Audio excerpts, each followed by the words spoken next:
المغرب في أتم الاستعداد للإطاحة بالكاميرون، والكاميرون مصمم على اقتحام المربع الذهبي بدون ضربات ترجيحية. الجزائر تفضل المغرب، نيجيريا تفضل الكاميرون. على الورق كل شيء يؤكد صعوبة اللقاء، وبالعرق كل شيء ممكن من أجل البقاء. المقابلة للمتابعة والمتعة. المغرب يدخل اللقاء بدون هزيمة لحد الآن، ب3 انتصارات كلها نظيفة، أمام جزر القمر في الجولة الأولى، أمام زامبيا في الجولة الثالثة، أمام تنزانيا في الدور ثمن النهائي، وبتعادل واحد في الجولة الثانية أمام المنتخب المالي.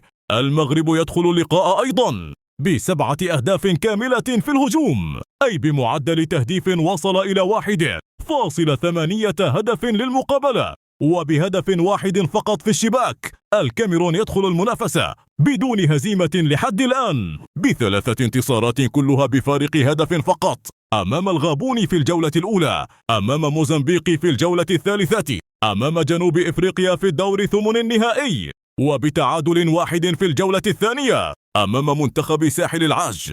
الكاميرون يدخل المنافسة أيضا ب6 أهداف كاملة في الهجوم، أي بمعدل تهديف وصل إلى 1.5 هدف للمقابلة، وب3 أهداف كاملة في الشباك. فهل يستطيع المغرب أن يقطع أول تأشيرة عربية إلى المربع الذهبي؟